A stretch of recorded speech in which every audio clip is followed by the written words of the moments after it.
you can't trust it. Anyway, so the existing theories are things like this, that Malthus spoke on population theory because in those later recollections, he, I think, always says that he thought of Malthus's book, or Malthus's theory, at this time, at the time of this eureka moment.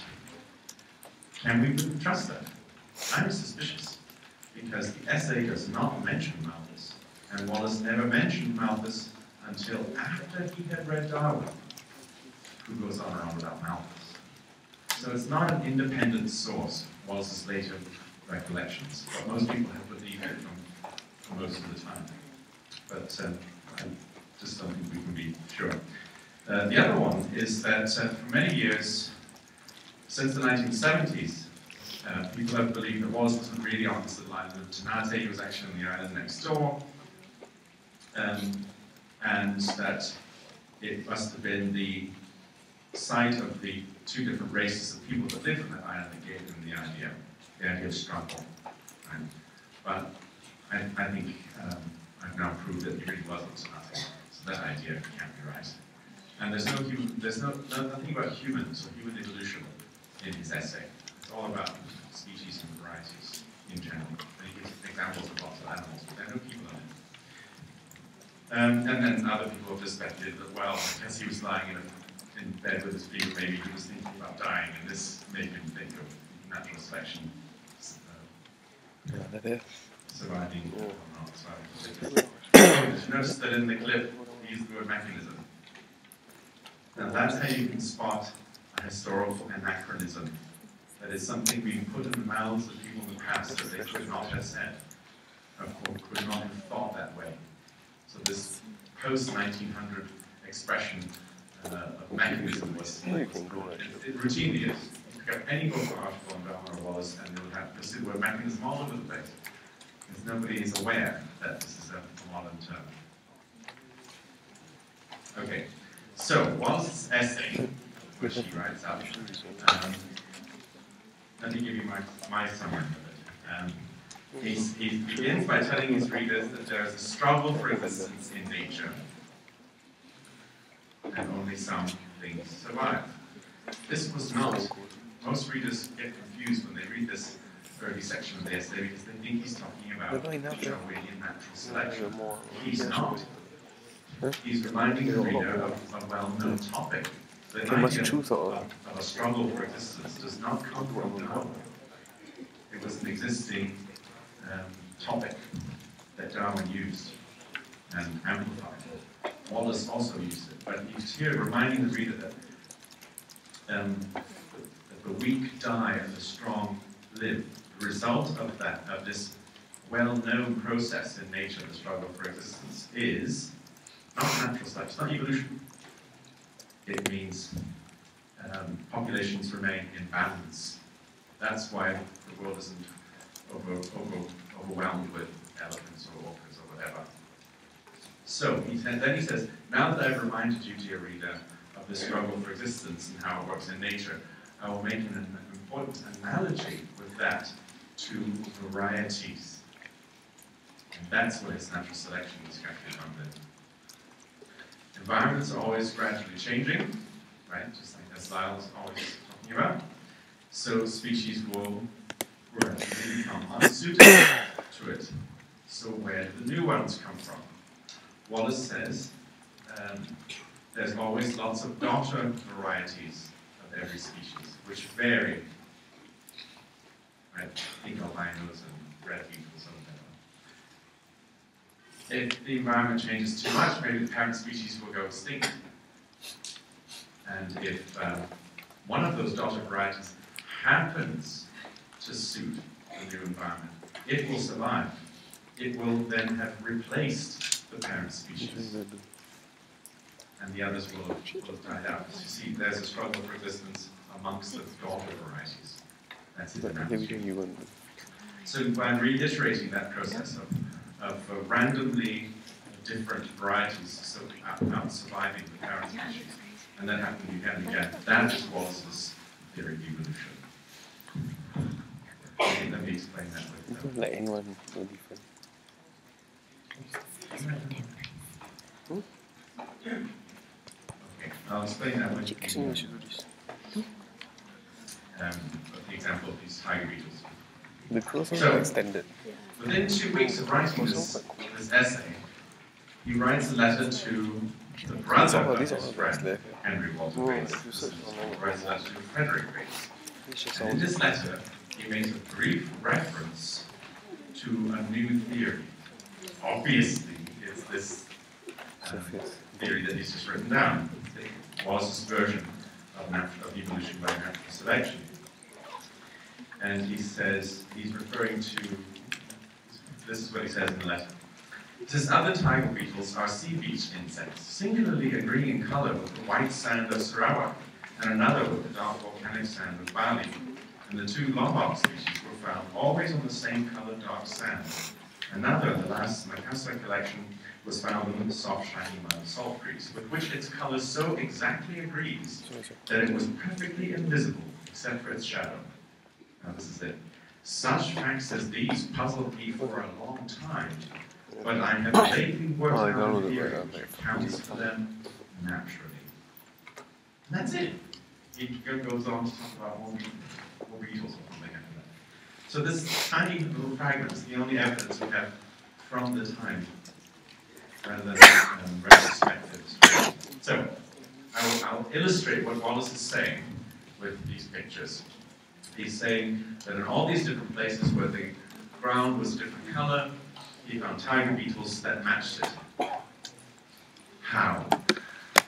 Beetles are stupid. They don't know what color the sand is. They can't make themselves be gray or brown. So how do they get to be so perfectly matching? This is how Wallace's theory does it. He says, you start off from the fact, the undisputed fact that varieties frequently occur. What he means is, differently colored or differently shaped versions of the species are always appearing. This is something that he sees as a collector. Right?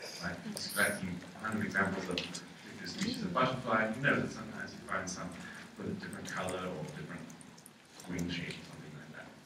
So, in the essay itself, there are also 2 clues, which sound an awful lot like that lesson. He says that a change of color might, by rendering them more or less distinguishable, affect their safety. And then this one. Those races. He uses the word races and varieties interchangeably. And as many Victorians did, doesn't matter. Variety, race, it's the same. So yeah, those races having colors best adapted to concealment from their enemies would inevitably survive the longest.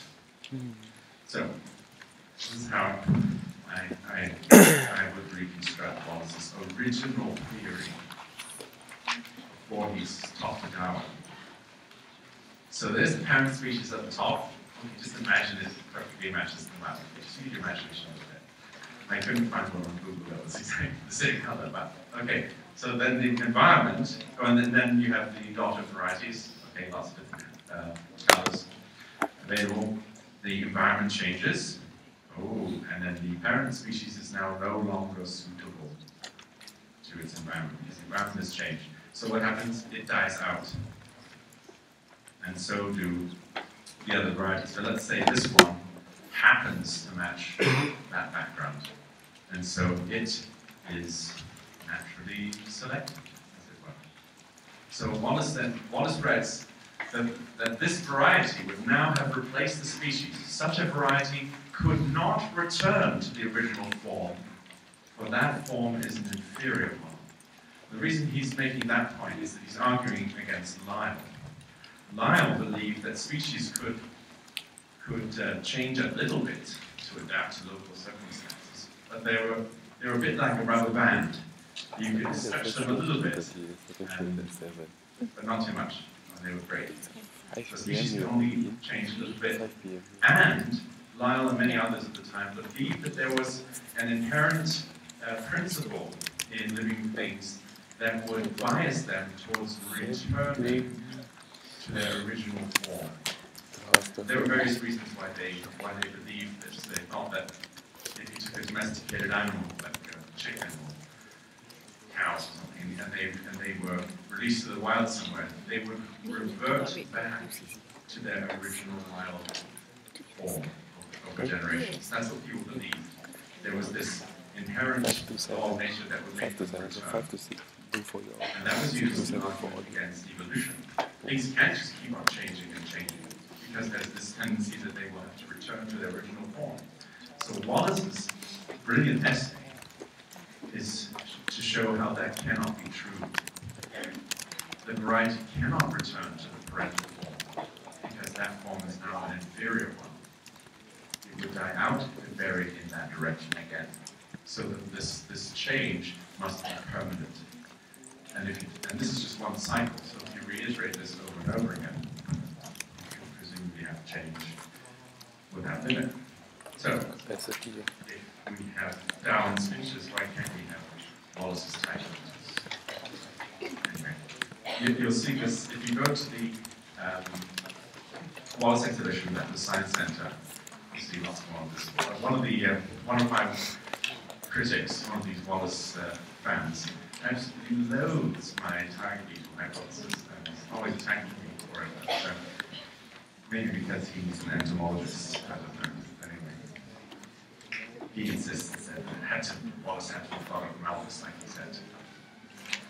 And for a historian, you have to prefer contemporary evidence to retrospective stories. They're not worth that very much as a record of what really happened at that time. Okay, so now on with the story. Wallace's essay is written out, and guess what happens? Oh, rather than sending it for publication to a journal, you've always wondered why he didn't do that. I think it's not such a mystery after all, because remember, he's concealed his belief in evolution in every article where he's ever mentioned the subject. This essay is the first thing he wrote that was explicitly declaring life evolved. And it alone he did not send for publication. I think that's not a coincidence. So what he did instead was he sent it to Charles Darwin. Why on earth does he do that? It seems that Wallace wrote his essay and went off to the nearby island and collected some more things, and when he came back, the mailboat had come around, and there was a letter from Charles Darwin, which still survives. We still have it. It's on the next slide. It's 2 slides away. Anyway, that letter contained incredible flattering encouragement. Darwin said, "Don't be discouraged that nobody has said anything nice about your Sarawak law paper. I thought very highly of it. And so does Sir Charles Lyell. Lyell was Wallace's hero. And this was incredibly flattering news. And this Ternate essay is basically a debate with Lyell, trying to show that Lyell's theories, if he were to be consistent, should actually lead to evolution, and not against it, as Lyell was so famously against it.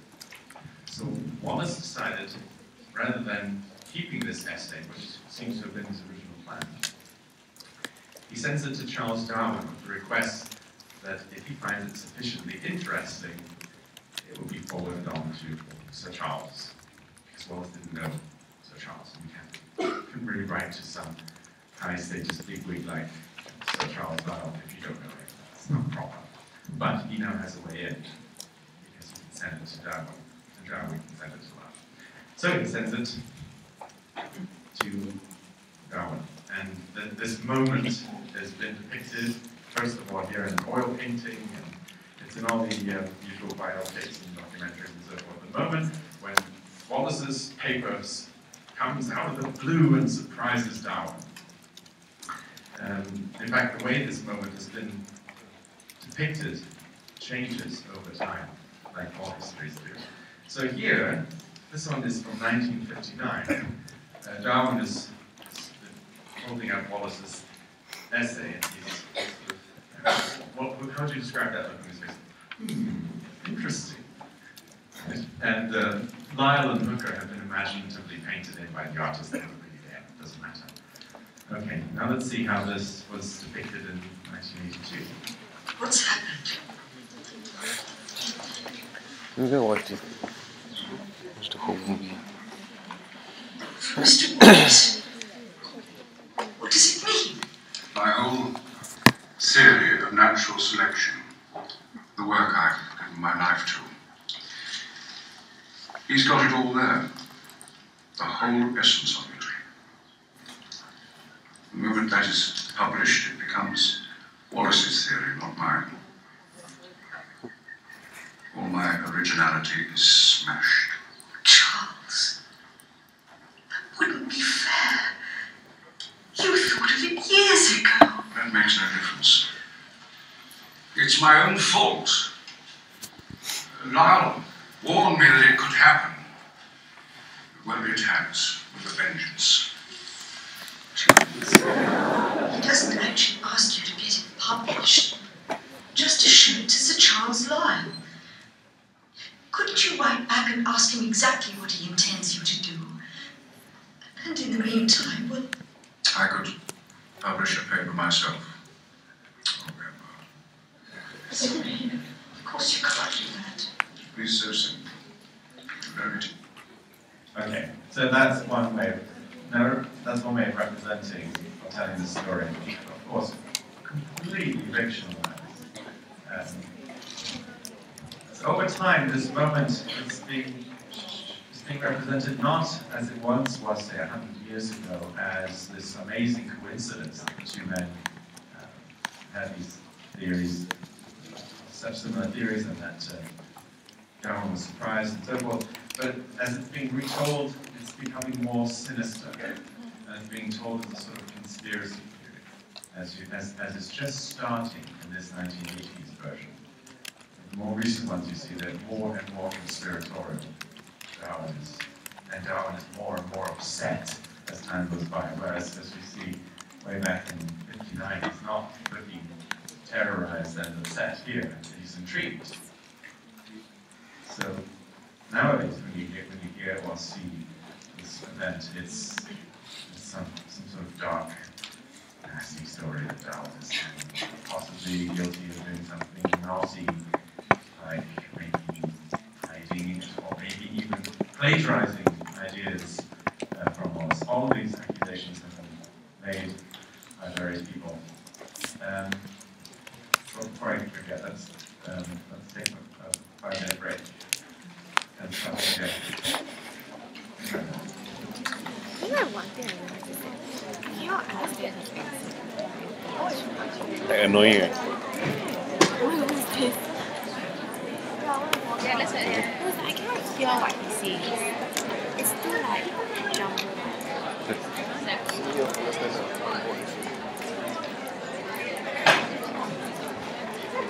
Hey, have we shared paper with? Already? One more people to join, is it? Yeah. I saw the... You and your friends all go together. How to make the best? Actually, do you have... Google lah. How to make the best? How to Is this the first time like... best. What? This is the first time you are having paper weight. It's every few years. See what class you go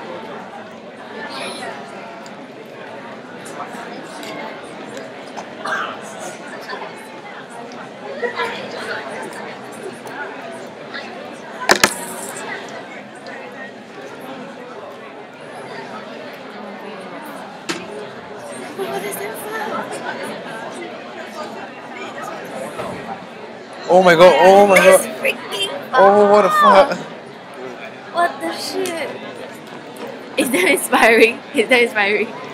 I think it's got to do with the person also. The technique also. Yeah, there's a technique involved. Right? No, you thought it was going to land, right? But it's not. Oh my god. Freaking cool. How long is it? He's a cornerback. Cornerback.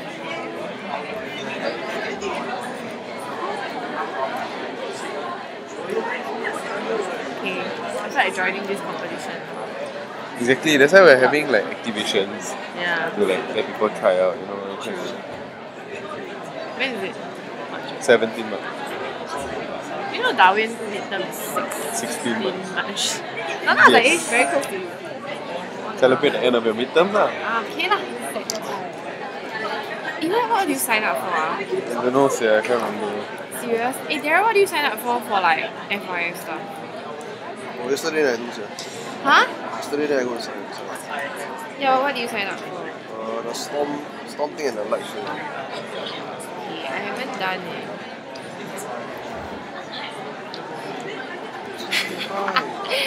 Keith, you have already walked in and this last IC. What? You didn't know that? You have already walked in, come as last IC. Why? Excuse me, I don't know. I wasn't there yesterday. But it's got different. Oh, combined is 2 days. Seriously?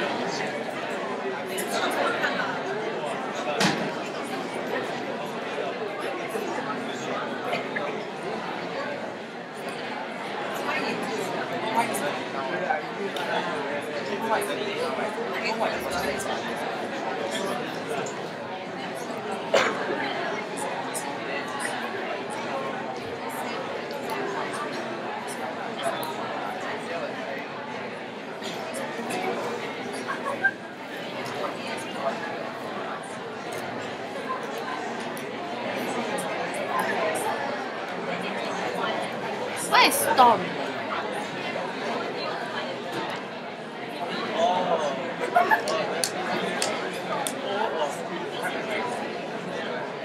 Oh my god, how do you sign up? What dogs? See, you never sign up for anything, eh? I never signed up for anything. I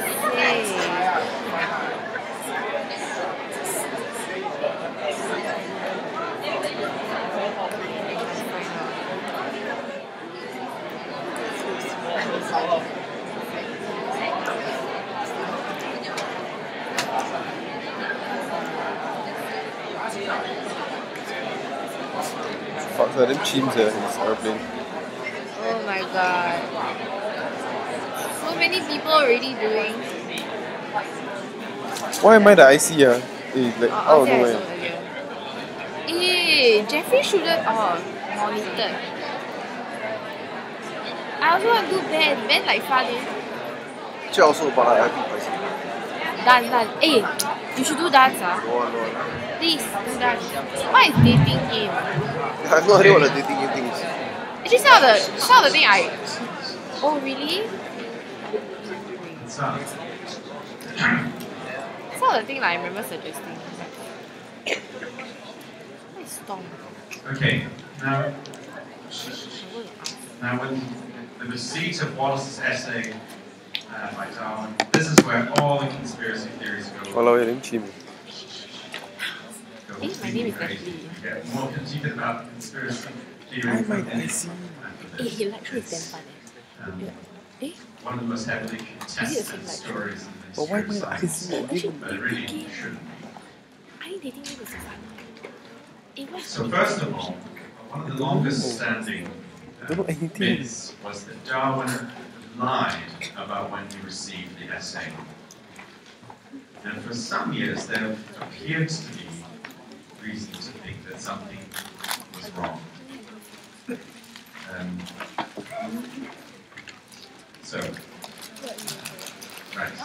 Wallace's essay doesn't survive. We don't have the original, we only have a printed version. We don't have the letter that he wrote to Darwin. But his essay He actually wrote a book. signed Not February for a paper. 1858. No, wait, he And wrote in a later fucking book. years, remember what I said about recollections? He always said, I wrote it and I sent it by the next post to Mr. Darwin. Well, there was Isn't this one supposed to be mail one page? steamer a month in that line of what he wanted. So we know what the mail steamer was. On the 9th of March.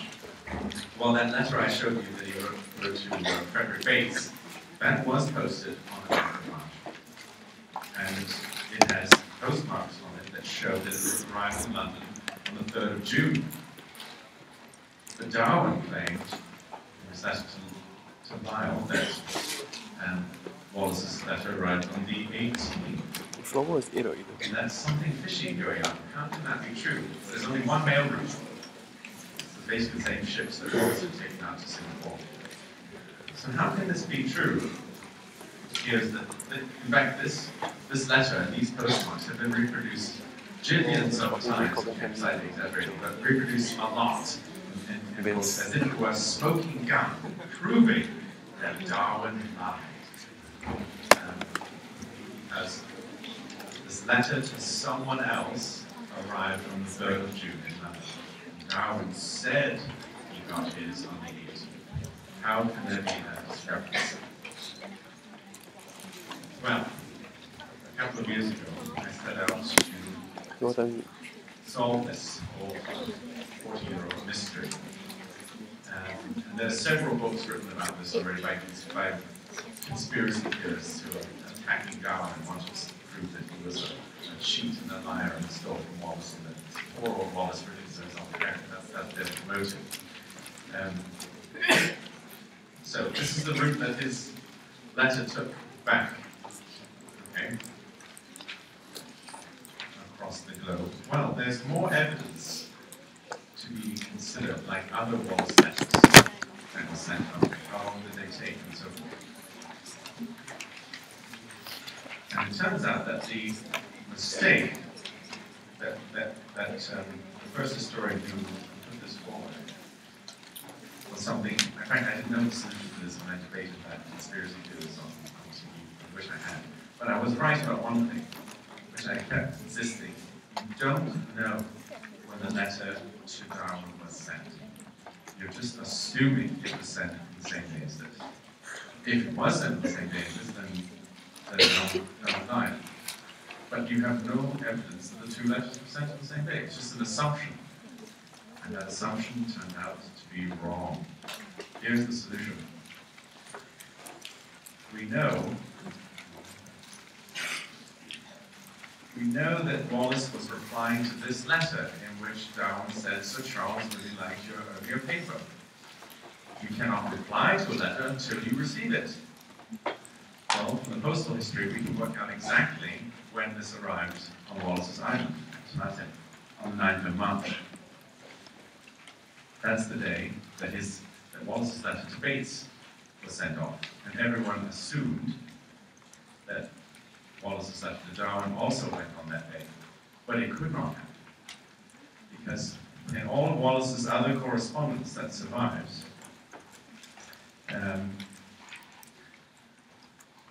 he never replied to a letter by the same mail steamer on which it arrived. Maybe the turnaround time was too fast, I don't know why. But he always replied to letters on the following mail steamer. So if Darwin's letter arrived on the 9th of March, then Wallace could not have written back on the 9th of March. He must have written back on the following mail steamer in April. And lo and behold, if you check that out, it turns out this is the complete reconstructed itinerary of Wallace's letter based on all the stops. Because all the, remember Wallace's arrival in Singapore was in the Straits Times? So all these mail ships, they're all recorded in the newspapers. Anyway, so Wallace must have sent his essay to Darwin in April, and guess what? The mail ship arrived on the 16th of June in Southampton. On the 17th, those letters were in London. On the 18th, Darwin said he received it. It works to the day correctly. That is the solution. So for almost 50 years, we had all these conspiracies about Darwin lying. You copy, I don't know what. Literally say what book. And the sad thing about these conspiracy theories is that no matter how weak they are, no matter how many assumptions they conceal, if it's something that you really want to be true, then you will overlook all the weaknesses. And this is what has happened. Wishful thinking of so many people who wanted Wallace to be a great hero, a great discoverer, and so forth, and they think that he was cheated. Okay, so back to the story. What happened? Darwin got this essay from Wallace. He was surprised, and he wrote a letter to Lyell, as requested on the same day. He wrote to Lyell, I've just today received this from Mr. Wallace, it's well worth reading, and Darwin says that he has the same theory as me, and I don't know what to do. So Lyell and eventually then Joseph Hooker, the botanist, who was Darwin's best friend, were dragged into the matters to decide what to do. Darwin offered, or suggested to his friends, that he would step back and send Wallace's essay for publication. Now that's the sort of thing that Victorian gentlemen like to do. In other words, to be as unselfish as possible. Right? And they would compete with each other to see how unselfish they could be, how self-effacing. So he would send Wallace's essay for publication and allow it to go into print first before his own work of 20 years standing. Now his friends thought that was nuts. He has been very generous, very noble, Darwin, but we don't like that. Why don't you give it to us and we will decide what to do. And so what they did was arrange that at a scientific meeting, which happened to be the Linnaean Society, Wallace's essay and some earlier papers by Darwin were read in the same session, as it were, like a joint presentation. Darwin wasn't there because one of his children had just died from illness, and Wallace was in New Guinea with ants crawling all over.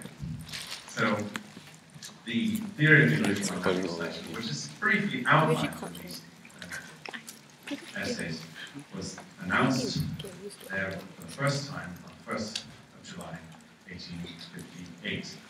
And this is the beginning of what Miss Longman called the Darwinian Revolution.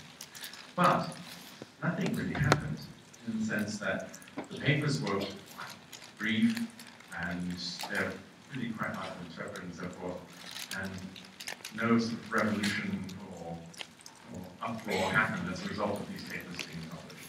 But everyone then began to encourage Darwin, look, you're working on this big book, this big theory.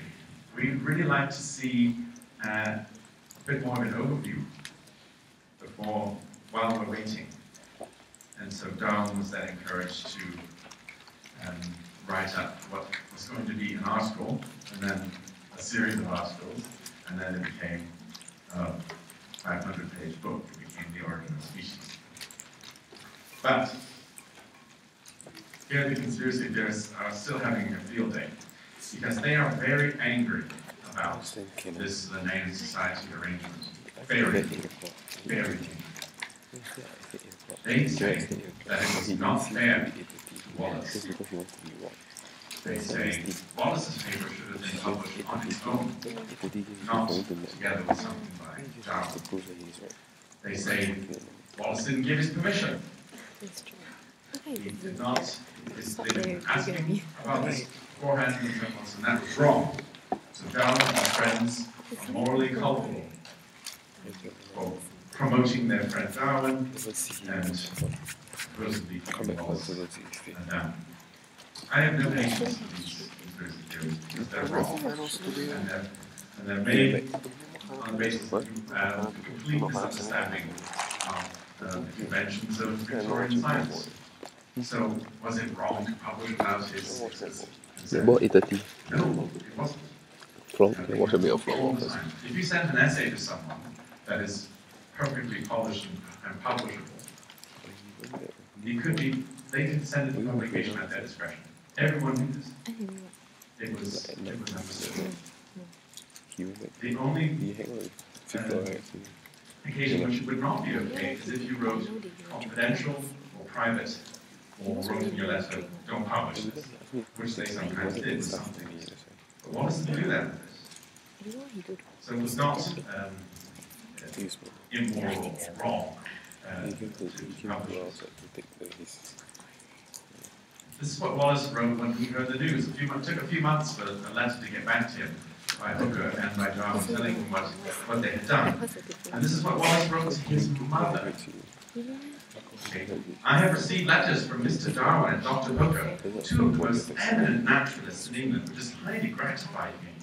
I sent Mr. Darwin an essay on a subject for which he is now writing a great work. He showed it to Dr. Hooker and Sir Charles Lyell, who thought so highly of it that they immediately read it before the Linnean Society. This ensures me the acquaintance and assistance of these eminent men on my return home. That's how Wallace received the news. But his so-called defenders, his fan club, are very angry about this as well. It's not okay, they didn't have his permission, and they see every time Wallace talks about the event, they think he's actually complaining. You just can't see the tone of bitterness in this letter. But it's there. He's really upset because it's not fair. No, nonsense. So, Darwin spent 13 months crunching down the massive book project he's been working on into one volume, and that became The Origin of Species. A book that we would not have had were it not for Wallace. And Wallace's famous interruption of Darwin's work pattern, or surprising Darwin. When Wallace got a copy, Darwin sent Wallace an advanced copy of The Origin of Species. And this is what Wallace wrote. Now, do you notice how much nicer Wallace's handwriting is? Wallace's handwriting is beautiful. Darwin's looks like chicken scratches. This is beautiful. So, you can probably read this, 1860, February. After reading Mr. Darwin's admirable work on the origin of species, I find that there is absolutely nothing here. Oh, but here, he means he's writing this on the back side of an off-print of the Darwin-Wallace paper. So when he says there's nothing here that doesn't agree with Darwin, he means his original essay. So there's nothing here that is not in almost perfect agreement with that gentleman's facts and opinions. His work, however, touches upon and explains in detail many points which I had scarcely thought upon, as the laws of variation, correlation of growth, sexual selection, the origin of instincts and neuter insects, and the true explanation of embryological affinity. I'll explain those in future lectures. Many of his facts and explanations in geographical distribution are also quite new to me and of the highest interest. A.R. Wallace. So that's a private note he wrote to himself. So Wallace was never expressed any dissatisfaction. One popular writer, another Wallace fan, describes Wallace sending his essay to Darwin rather than straight to a journal as the greatest mistake of his life. But I think that's completely the opposite. Sending that to Darwin was the greatest success of Wallace's life. If he had sent it to a journal, which after all he chose not to do, he did not send it to a journal. He could have. He chose not to. Had he done so, it would have been just as ignored as the Sarawak paper was. If the essay could have started no scientific revolution, after all, it was published instantly, together with Darwin, and their two papers really did nothing. It was only Darwin's book with all the evidence that became a big deal. So Wallace would have been simply a footnote in Darwin's later book. This brilliant young naturalist published a similar idea to mine a few years ago. That would have been it. But instead, Wallace had his name forever bound up with Darwin, and his reputation and the rest of his career were highly elevated as a result of this. So, as Wallace himself regarded it, a very fortunate event that he had this collision with Darwin. Okay, now the other thing that Wallace is most famous for finding in Southeast Asia, besides natural selection, is what is called the Wallace line. How many of you have heard of this before? The Wallace line? One, two. You're not too shy to raise your hands. Okay, the Wallace line, obviously named after Mr. Wallace, is not that bright red line. I'm sorry, that's actually volcanoes, so ignore that. I don't know why he colored this red in his book, but he doesn't even talk about volcanoes, but anyway. This, right here, is the Wallace line. What is the Wallace line? Wallace was here in Bali, but I'm sure many of you have gone on holiday, and he sailed across the island of Lombok. On Lombok, he found that the families of birds and other animals were totally different families, not just different species, but the different families, from those he knew in Bali and further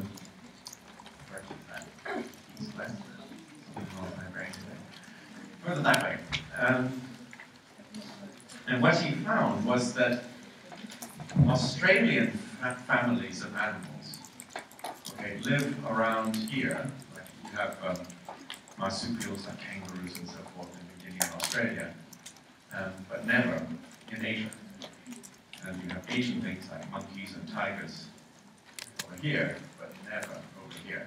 But what Wallace found was that the dividing line, that these two different zones of living things approached each other so closely that you could actually draw a line on the map and say, on this side, things are Australian types, and on this side, they are Asian types. And so it was later called by someone else the Wallace line. Now the Wallace line, it is quite remarkable because everywhere else in the world, when you have organisms that are as different as Australian things are from Asian things, you have some gigantic barrier in between them, like an ocean or a continent or something, huge barrier. But only uniquely here, in this case, there is no barrier. The climate is the same, the water is the same. There's just an invisible line down the map, where on one side you've got these Australian families, on the other side you've got Asian ones. How could that be? Wallace's explanation has not stood the test of time. He believed that in what is now Indonesia, the whole archipelago, were the remnants of two sunken continents. There was once a super Australia and a super Asia, which had subsided, they sunk. And the islands that remain are basically the mountain tops, are the fragments of these lost continents. And that's why they have such completely unrelated fauna. We now know that's not true.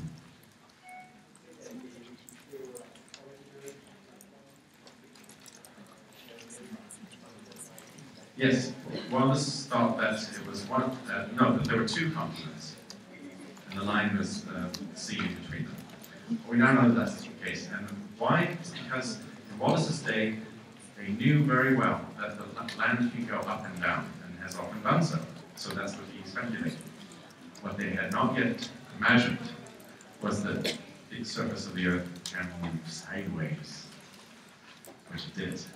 Plate tectonics. I'll talk about that in a later lecture. So the reason for this bizarre juxtaposition of totally unrelated things is that the creatures in Australia and New Guinea started off on the other side of the world, which is where they are, far away. That's why they're so different. And those land masses have gradually moved all the way around the world and are now crunching into Indonesia. And hence, they're right next to each other.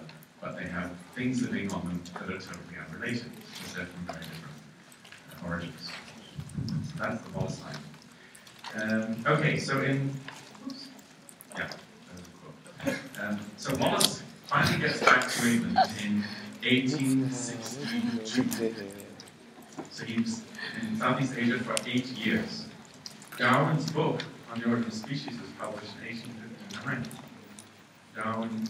So Wallace has stayed out in Asia for quite a long time, and he's been shooting and killing and netting things everywhere he goes, and amasses a gigantic collection of, I think it's 125,000 specimens of dead things, which his agent has been selling for him the whole time that Wallace has been in the field. So when Wallace got back, guess what? It worked. For the first time, actually for the first and only time in his life, Wallace was rich. All of that killing, all of that collecting, all those birds of paradise, the orangutans and so forth, had made Wallace a rich man. Finally, he had returned sort of the financial level that his family had originally enjoyed. So, what do you do when you are back in London and everyone wants to meet you at scientific meetings and you've got plenty of cash and you've got a nice house? You start looking for a girl. Maybe. And that's what Wallace did. He found himself a nice lady named Miss L. He never told us her real name. Although I think a historian has actually found out who she was. But anyway, Miss L was from a higher rank of society than Wallace was. So she was from a very good family. So she was, in every way, an excellent catch for Wallace. But she was actually a little bit too good for him, you see what I mean? According to the standards of the day, I'm not saying that she was. That's the way it would have been seen. So it was an excellent catch for Wallace. And he was, he was very excited. But he was so shy that he couldn't tell her that he fancied her. So he would go to her father's, to family house and play chess with her father every week and secretly wish he could tell her what he thinks, but he can't. He's too shy. So finally he writes her a letter and explains his feelings for her, and she writes back and says she's not interested. And you can imagine this, can't you? He shows the letter to his mother and sister. Right, they are women. They'll understand this letter, right? And they both say, no, she doesn't turn you down too absolutely. So I think there's still a chance. There's still hope there. So Wallace, poor man, continues playing chess with her father for another year, hoping that she will come around. So he eventually, after another year, thinks that he might have seen some signs of confirmation, and so he tries again. This time he asks his father for permission. His bank account is okay, so his father gives permission. So they are engaged. But one day, I told you she was an excellent catch.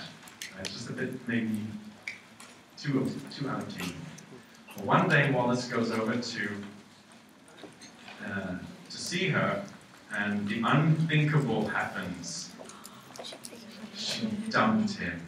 Oh. He goes to the door, the butler answers and says, Miss L is not at home. No. And he never saw her again.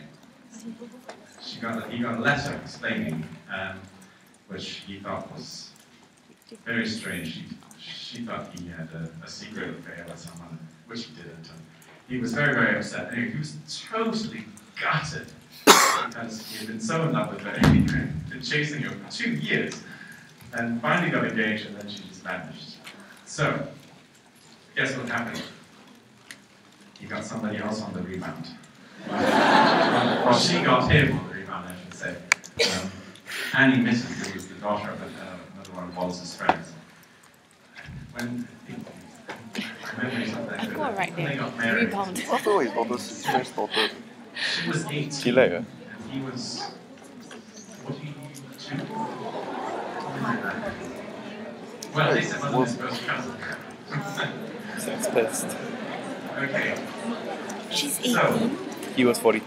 but Wallace says more about that story about Miss L dumping him in his autobiography than he does about his own wife. She's not mentioned in his autobiography at all, which I think is not any form of disrespect. I think it's probably that was his private life and not to be put into his published autobiography. Maybe. So she's not mentioned, but there we go.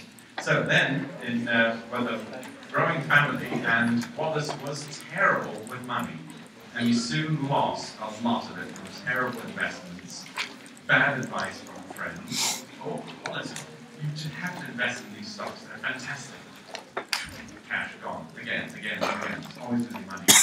So only in 1869 does he publish his greatest book on his travels in Southeast Asia. and it's still in print today. I've just published a new edition in US Press. It's a delightful book. You should definitely look into it. So he and Darwin are great friends. He visits the Darwins as soon as he gets back. He sometimes goes and stays with them. But they have lots of scientific disagreements from time to time. They don't agree on various points. Most famously, though, is an 1869 review of a new edition of Lyell's Principles. Wallace reveals his ultimate about-face, which horrified Darwin.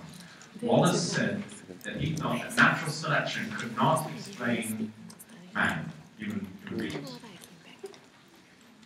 Instead, he said that there must be an overruling intelligence which has guided human evolution.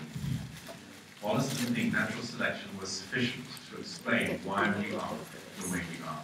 Darwin bitterly disagreed with this and was very disappointed in Wallace.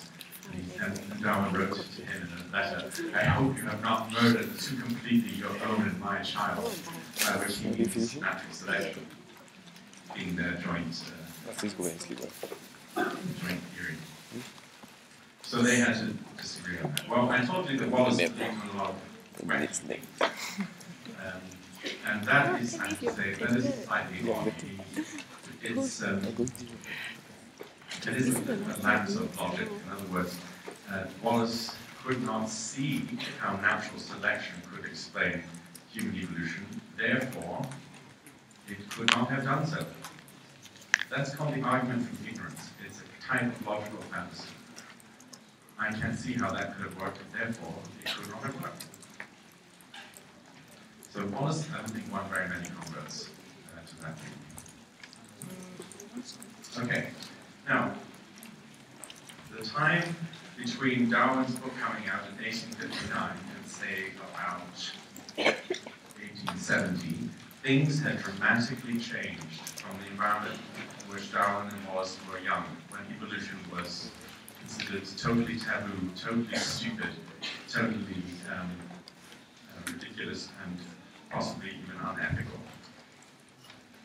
Because after Darwin's book had been in print for a couple of decades, the situation was completely changed. So, this is, so after an 1870 meeting of the British Association for the Advancement of Science, Wallace wrote to Darwin that there are no opponents left anymore who know anything of natural history, so that there are none of the good discussions we used to have. In other words, there are no opponents left against evolution who know anything about science anymore, so we don't have any of the good debates that we used to have. That's Wallace talking to Darwin. Okay, here's another one of the sad things that Wallace got himself into. There was a bit of a nutcase, a crazy man, who believed that the world is flat. The earth is flat, okay, it is. And he was putting ads in magazines challenging the scientific community. I dare you to try and prove that the world is round, because it's flat. And he offered a huge bet. I think it was something like £500. That's a lot of money. That's a lot of money. And he's a surveyor. So he is an expert at being able to do these. So he takes out this person's bet. And so the flat earther and Wallace and a independent referee meet on a canal which was 6 miles long. Now, Wallace put various flags, floating objects, little rats or something, at different distances, and then had a surveying telescope set up. And this is the view through the telescope. If the Earth is round, then, if the Earth is flat, then the flags should all be exactly in a line across the 6 miles of this canal. If the Earth is round, then the furthest flag should appear to be lower down. And so they said, roll up, they looked at the telescope, and Wallace said, yep, the Earth's round. And the referee looked, yep, that's right. And the flat Earth nutter refused to look for the telescope because he said he knew what he would see because he read the span. So he refused to accept the decision. The referee gave Wallace money.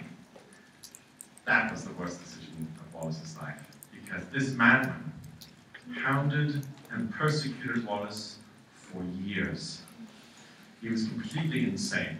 He would write to all the scientific societies that Wallace belonged to and say, do you know that you have this liar, thief, and cheat called Mr. Wallace as a member of your society? He would write all sorts of terrible things about Wallace in the press. He was taken to court again and again, and Wallace won, but then managed to declare himself bankrupt, and it was a terrible mess. On one occasion, he wrote to Wallace's wife, saying, paraphrasing from memory, you must be I feel sorry for you. You must be a poor wretch to be forced to have to live with that convicted thief and felon, Alfred Russel Wallace. You tell him from me that he hasn't heard the last of me. And if he comes home one day with his head smashed to jelly, you will know why. How very angry indeed. This person just kept on until he died. But Wallace lost loads of money taking him to court and so forth. It's a disaster. Never should have done more than that. Even worse than Wallace's reputation was this: spiritualism. Remember I told you about his interest in phrenology and his interest in mesmerism, his interest in, and now this was a movement that started in the 1850s. It started in America and then spread over to Europe. You've all heard of seances and table turning and Ouija boards and that sort of thing. That's where that comes from the spiritualist movement of the mid-Victorian period. They would meet around tables, they would turn out the lights, everyone would hold hands, the medium would talk to ghosts or whatever, and Wallace decided, being very open-minded, that he would investigate these phenomena. And as so often, he became completely convinced that it was absolutely true. And so these are not photoshops. These are original photographs of Wallace with ghosts. They're called spirit photographs. So there's, I don't remember who that one is on the top right, but that's Wallace on the left. And this one, Wallace is seen with the ghost of his mother. Now let me give you some examples of Wallace's strange logic.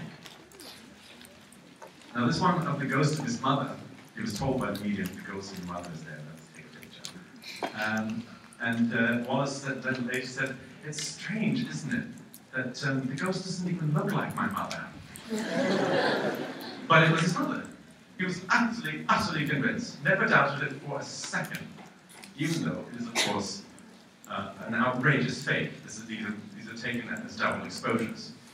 First, the figure, the ghost, is photographed and the negative remains in the camera, and then the photographer carefully places the subject, Wallace, in the unexposed part, and then takes a second photograph.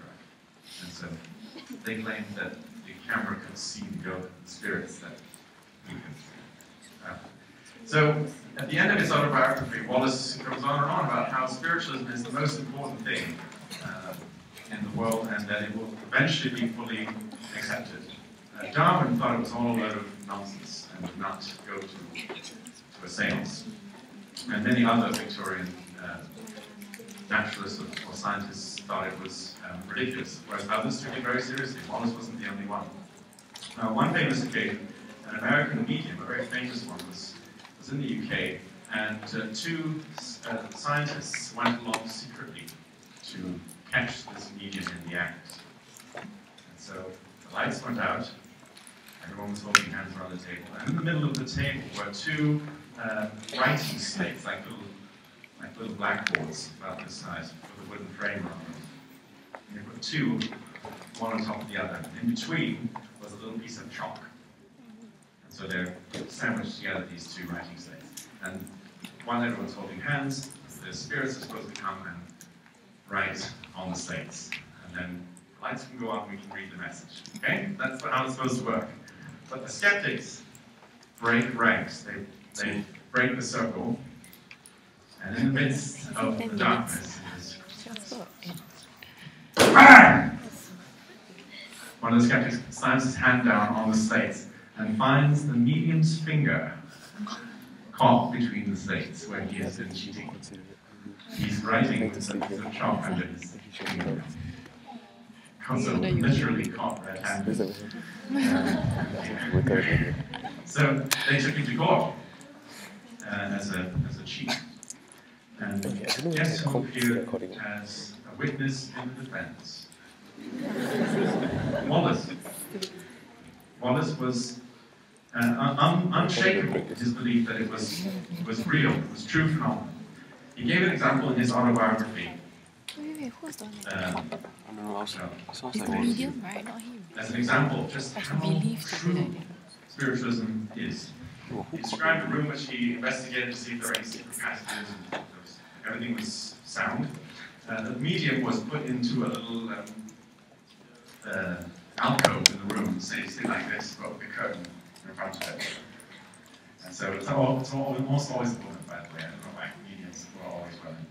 There's a young woman, she's behind the curtain, she's tied up in ribbons. It's a bit kinky, isn't it? So that she cannot fake anything. So she's tied up, and she's behind the curtain. The lights go out, and they all sit around the table and so forth.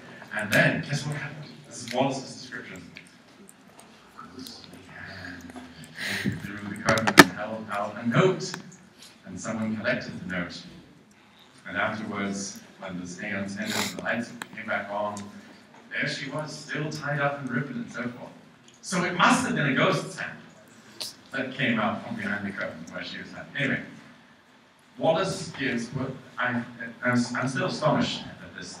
His evidence that it had to be a spirit is that he carefully investigated the note, and it was not in the medium's handwriting.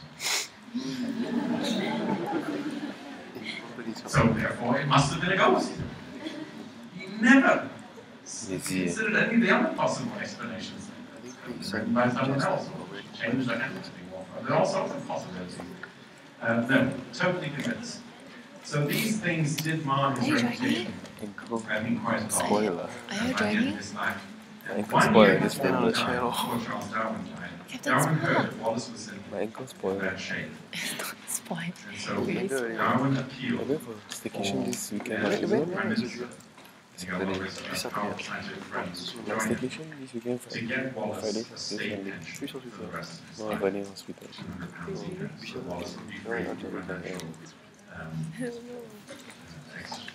Surgery on Saturday morning. year before he died. So Wallace You was just tell me cured about your plans. and You always ask me, do you houses want to do that? Annie and their family. William, I don't know, I thought William will tell you. No, this is surgery. 100 years ago. This Don't week. forget, This there's week. Saturday, I'm going home tomorrow morning. To check. Oh my god, checking tomorrow night. You think you go watch soccer? Cannot. No, apparently soccer changing dates. Soccer changing dates, like some admin issue. They wanted to make the morning effort some more. Yeah, it might not be Saturday. Some I was damn admin happy. issue. Yeah, some admin issue. Where to buy the tissue? Issue, I said issue. They asked me fucking wasted. Hit the post lah. Hat trick Yeah lah. Who hat trick? Who have hat trick? Who? Hit the post twice. You know your boyfriend Yeah. top scorer for KL. Lame. It's because of penalty. Penalty like shit lah. Yeah, it's penalty like. Like shit one lah. I was very- Kwang take penalty better than you. I don't know, but I was happy.